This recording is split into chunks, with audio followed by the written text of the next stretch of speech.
Salam dan selamat bertemu sekali lagi bersama dengan saya. Kita akan belajar dari 2 Korintus 5, 11 sampai 19. 2 Korintus 5 ayat 11 sampai 19. Mari kita berdoa. Tuhan Yesus, terima kasih karena Engkau masih memberi kehidupan, kesempatan kepada kami pada hari ini. Tolong kami dalam halnya kami mau belajar mengerti firman-Mu dari 2 Korintus 5 ayat 11 sampai 19. Biarlah dengan perantaraan kuasa Roh Kudus-Mu kami dimengertikan dan kami memahami akan kebenaran firman Tuhan, dan Tuhan memampukan kami untuk melakukan firman-Mu. Haleluya, haleluya. Dalam nama Tuhan Yesus Kristus kami mohon semuanya ini. Amin. Mari kita membaca 2 Korintus 5, 11 sampai 19. Firman Tuhan berkata demikian. Kami tahu apa artinya takut akan Tuhan. Karena itu kami berusaha meyakinkan orang. Bagi Allah hati kami nyata dengan terang, dan aku harap hati kami nyata juga demikian bagi pertimbangan kamu. Dengan ini kami tidak berusaha memuji-muji diri kami sekali lagi kepada kamu, tapi kami mau memberi kesempatan kepada kamu untuk memegahkan kami, supaya kamu dapat menghadapi orang-orang yang bermegah karena hal-hal lahiriah dan bukan batinnya. 13. Sebab jika kami tidak menguasai diri, hal itu adalah dalam pelayanan Allah, dan jika kami menguasai diri, hal itu adalah untuk kepentingan kamu. 14. Sebab kasih Kristus yang menguasai kami, karena kami telah mengerti bahwa jika satu orang sudah mati untuk semua orang, maka mereka semua sudah mati. 15. Dan Kristus telah mati untuk semua orang, supaya mereka yang hidup tidak lagi hidup untuk dirinya sendiri, tetapi untuk Dia yang telah mati dan telah dibangkitkan untuk mereka. 16. Sebab itu kami tidak lagi menilai seorang juga pun menurut ukuran manusia, dan jika kami pernah menilai Kristus menurut ukuran manusia, sekarang kami tidak lagi menilainya demikian. 17. Jadi siapa yang ada di dalam Kristus, ia adalah ciptaan baru. Yang lama sudah berlalu, sesungguhnya yang baru sudah datang. 18. Dan semuanya ini dari Allah, yang dengan perantaraan Kristus telah mendamaikan kita dengan dirinya, dan yang telah mempercayakan pelayanan perdamaian itu kepada kami. Sebab Allah mendamaikan dunia dengan dirinya oleh Kristus dengan tidak memperhitungkan pelanggaran mereka. Ia telah mempercayakan berita perdamaian itu kepada kami. Puji Tuhan. Ini adalah kesaksian dan penulisan Paulus kepada jemaat di Korintus. Dan message ini juga ditujukan kepada kita, gereja Tuhan yang ada di sini hari ini. Puji Tuhan. Ini merupakan message yang sangat penting kita perhatikan, karena ini berbicara tentang pengorbanan Yesus, kematian dan kebangkitannya untuk kita, sehingga kita mempunyai jalan keselamatan daripada Tuhan. Oleh itu, saudara yang kekasih dalam Tuhan Yesus Kristus, kita harus menghormati, menghargai, dan menyanjung tinggi karya keselamatan yang Yesus pernah lakukan untuk kita. Tema kita pada hari ini adalah pertahankan image Kristus dalam diri kita. Pertahankan image ataupun wajah Tuhan, ataupun identity Tuhan Yesus dalam diri kita. Pertahankan itu. Karena kita adalah ciptaan baru. Kita sudah percaya, kita sudah berserah kepada Tuhan Yesus, dan Roh-Nya ada di dalam kita. Oleh itu, image ataupun identity Kristus ada di dalam kita. Kita harus pertahankan image Kristus dalam diri kita. Ada 3 perkara untuk berusaha, sehingga kita berusaha mempertahankan image Tuhan ataupun image Kristus dalam diri kita. Yang pertama, tetap takut akan Tuhan. Ini yang pasti kita lakukan kalau kita pertahankan, perjuangkan image Kristus yang ada dalam diri kita, kita pasti tetap takut akan Tuhan. Apa artinya takut akan Tuhan? Ayat 11. Kami tahu apa artinya takut akan Tuhan, karena itu kami berusaha meyakinkan orang. Bagi Allah hati kami nyata dengan terang, dan aku harap hati kami nyata juga demikian bagi bagi pertimbangan kamu. Ini yang dijelaskan oleh Paulus. Takut akan Tuhan.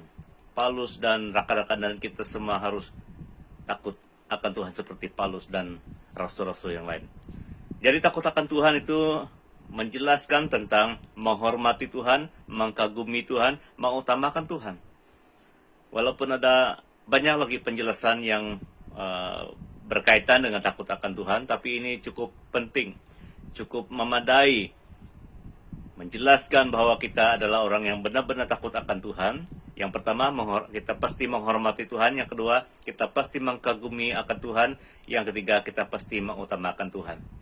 3 perkara yang membuktikan, menunjukkan bahwa kita takut akan Tuhan untuk mempertahankan image Kristus dalam diri kita. Seperti mana yang terjadi dalam kehidupan Samuel waktu dia berada di rumah Imam Eli. Dan sejak dia mengenal firman, sejak dia mengenal siapa Tuhan, dia senantiasa menghormati Tuhan. Dia tidak bertindak terburu-buru dalam kehidupannya.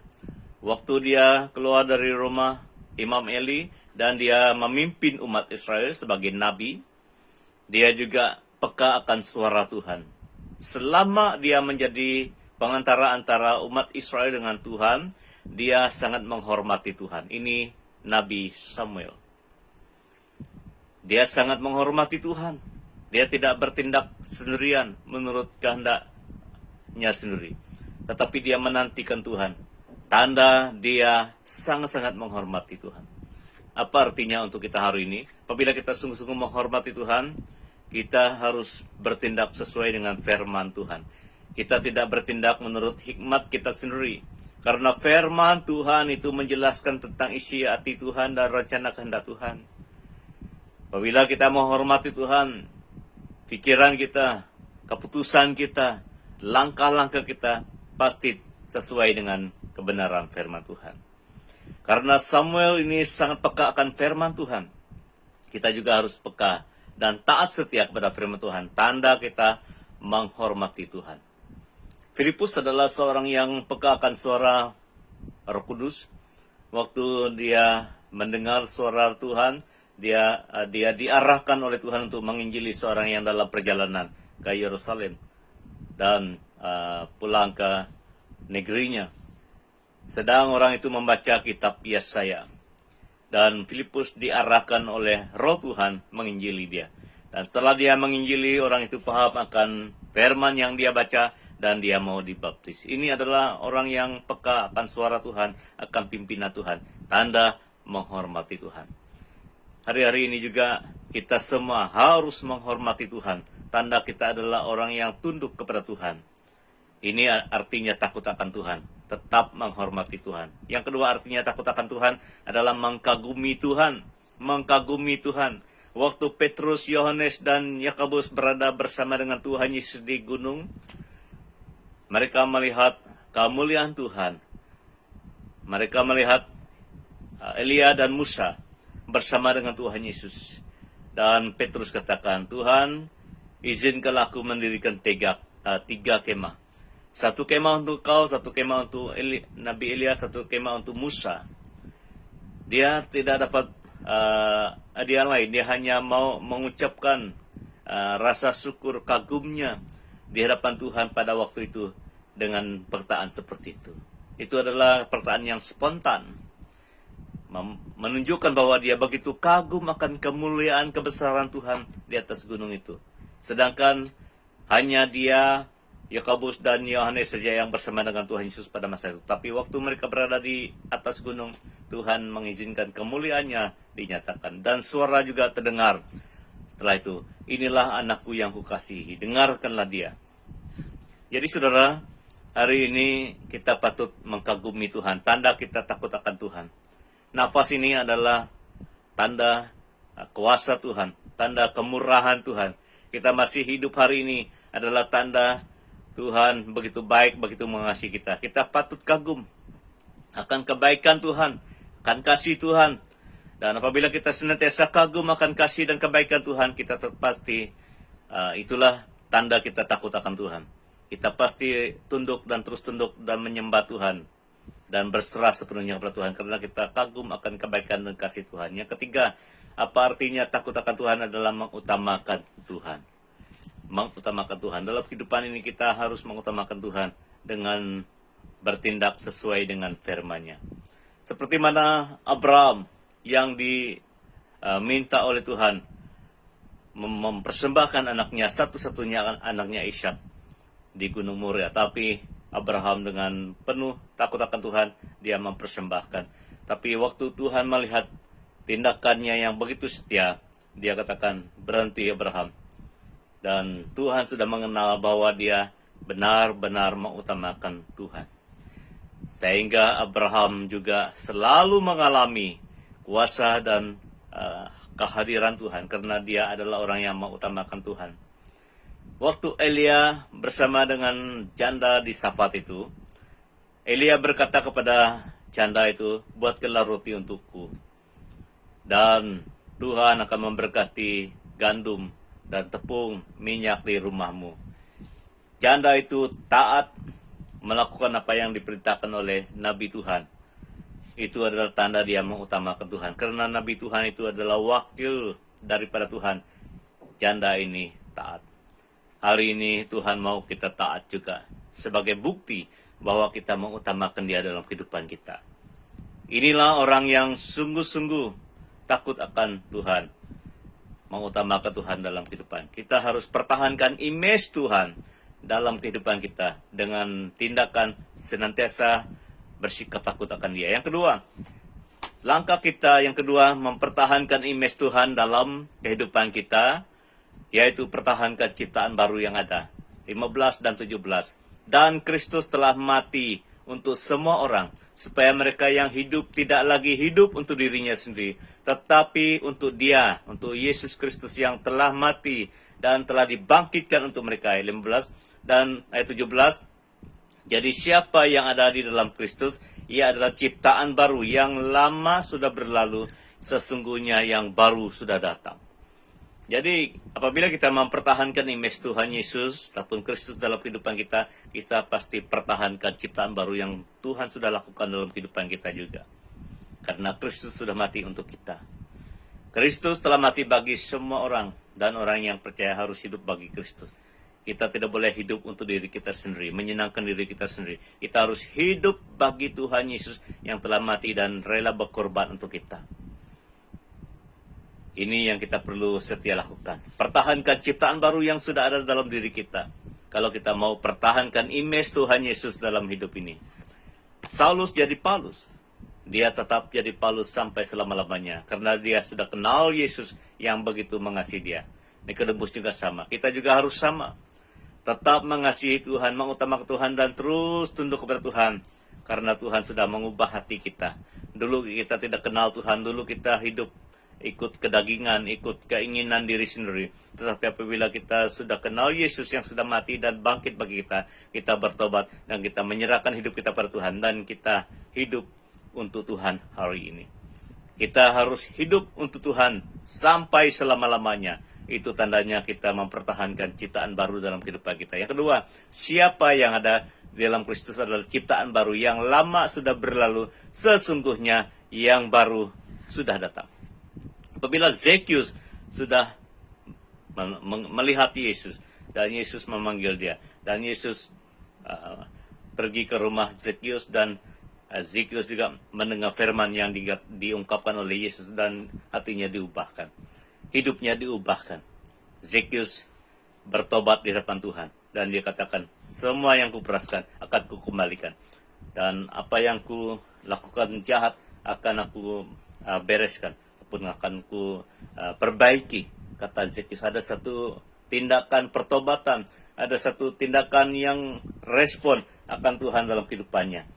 Demikian juga kita.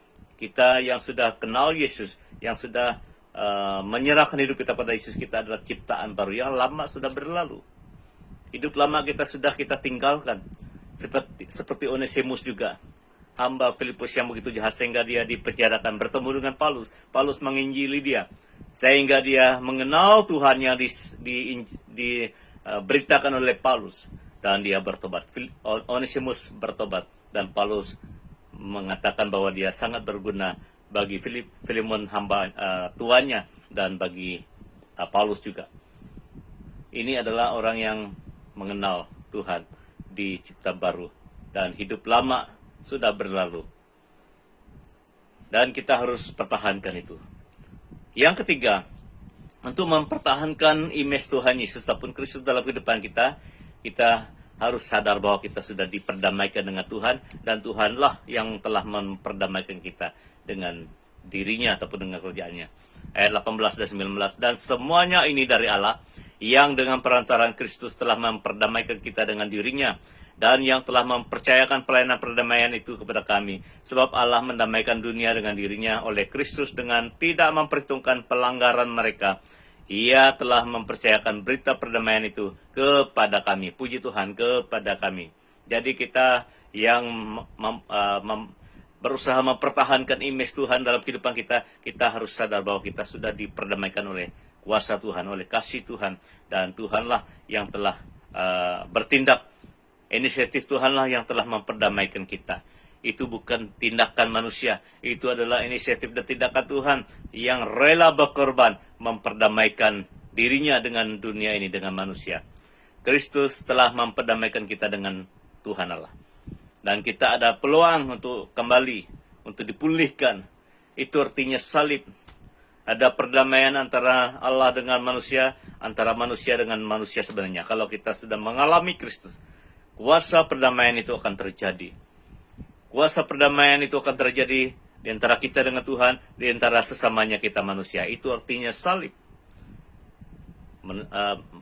Menegak ke atas dan melintang seperti itu. Yang menegak ke atas itu artinya ada perdamaian antara manusia dengan Allah. Yang melintang itu adalah ada perdamaian antara manusia sesamanya manusia. Kalau kita sungguh-sungguh hidup dalam Tuhan dan dikuasai oleh kasih Tuhan, kuasa damai itu akan terus terjadi antara kita dengan Tuhan, antara kita sesamanya manusia. Karena yang memampukan kita terus berdamai itu bukan kita, itu adalah kuasa Tuhan. Kuasa yang maha tinggi, yang menaungi hati kita sehingga kita mampu berdamai dan terus mempertahankan damai itu. Dan hidup yang sudah didamaikan oleh Tuhan itu adalah hidup yang baru, ciptaan baru, yang sungguh-sungguh mengasihi Tuhan dan mengasihi sesamanya manusia. Allah memperdamaikan manusia dengan dirinya dengan tidak memperhitungkan pelanggaran mereka. Kalau diingat, kita semua tidak layak, tapi Tuhan tidak memperhitungkan semuanya itu. Dia datang membersih, menguduskan kita dengan kuasa darahnya, dengan satu tujuan, hanya mengasihani kita dan memulihkan kita. Kalau ikut standar, tidak ada yang layak. Semua kita tidak layak, tapi Tuhan yang sumber kasih itu telah memperlayakkan kita, yang telah mendamaikan kita dengan dirinya dan sesamanya kita dengan kuasa kasih-Nya yang maha tinggi. Ini yang patut kita syukuri senantiasa supaya kita tetap menjadi anak Tuhan, gereja Tuhan yang rendah hati, yang terus bersyukur di hadapan Tuhan. Seperti mana seorang penjahat bersama dengan Yesus yang diampuni oleh Yesus. Dan dia berkata, Tuhan, kalau engkau sudah sampai di Firdaus, ingatkanlah aku. Dan Yesus katakan dia di atas salib, hari ini juga engkau bersama dengan aku di Firdaus. Jadi kasih Tuhan itu melampaui akal budi kita. Kasih Tuhan itu yang telah membasuh kita, yang telah memperdamaikan kita dengan dirinya dan sesamanya kita. Oleh itu kita harus digerakkan, dikuasai oleh kuasa kasih Tuhan itu yang telah mendamaikan kita itu. Sehingga kita dengan penuh tangan terbuka, saling rela mengampuni sesamanya kita kalau ada kesilapan di antara sesamanya kita. Kita tidak akan terus berdendam. Kita akan terbuka dan terus rela mengampuni. Seperti yang dikatakan oleh Tuhan Yesus. Dia mau kita mengampuni sesamanya kita itu tidak terhad. Terus menerus 70 kali 7 itu dihitung dalam satu hari itu begitu banyak, tidak ada yang menghalangi kita untuk mengampuni. Dan yang terakhir, Ia telah memperdamaikan, Ia telah mempercayakan berita perdamaian itu kepada kita. Berita baik yang menyatakan bahwa Allah telah mendamaikan kita dengan dirinya, dengan sesamanya kita juga. Itu yang kita harus sampaikan kepada semua orang. Itulah artinya dalam Matius 28:18 sampai 20 Matius 28:18-20, firman Tuhan berkata, segala kuasa di surga dan di bumi diberikan kepadaku, kata Yesus. Oleh itu pergilah ke seluruh dunia dan beritakan tentang berita baik ini. Siapa yang percaya harus dibaptis dan harus sampai ke ujung bumi. Ini adalah message untuk kita semua. Kita harus memberitakan tentang kasih kebaikan Tuhan kepada semua orang. Dan kita inilah yang diharapkan, yang dipercayakan oleh Tuhan. Oleh itu, kita harus pertahankan image Kristus dalam diri kita dengan 3 langkah. Tetap takut kepada Tuhan. Yang kedua, pertahankan ciptaan baru. Yang ketiga, tetap mempertahankan kuasa damai dan suasana damai itu yang Tuhan sudah nyatakan dalam kehidupan kita. Mari kita berdoa. Tuhan Yesus, terima kasih karena Engkau begitu baik, begitu mengasihi kami, dan kami tahu bahwa karena kasih-Mu kami diperlayakan, kami diselamatkan. Tuhan, tolong kami semua untuk mempertahankan image-Mu, identiti-Mu yang mulia dalam diri kami, sehingga kami senantiasa takut kepada Engkau dan pertahankan ciptaan baru yang sudah Engkau lakukan, dan terus mengabarkan tentang berita damai yang kami sudah miliki dalam diri kami. Tolong kami semua, pakai kami semua dengan perantaraan kuasa Roh Kudus-Mu. Haleluya. Di dalam nama Tuhan Yesus Kristus kami mohon semuanya ini. Amin. Tuhan berkati kita semua. Haleluya.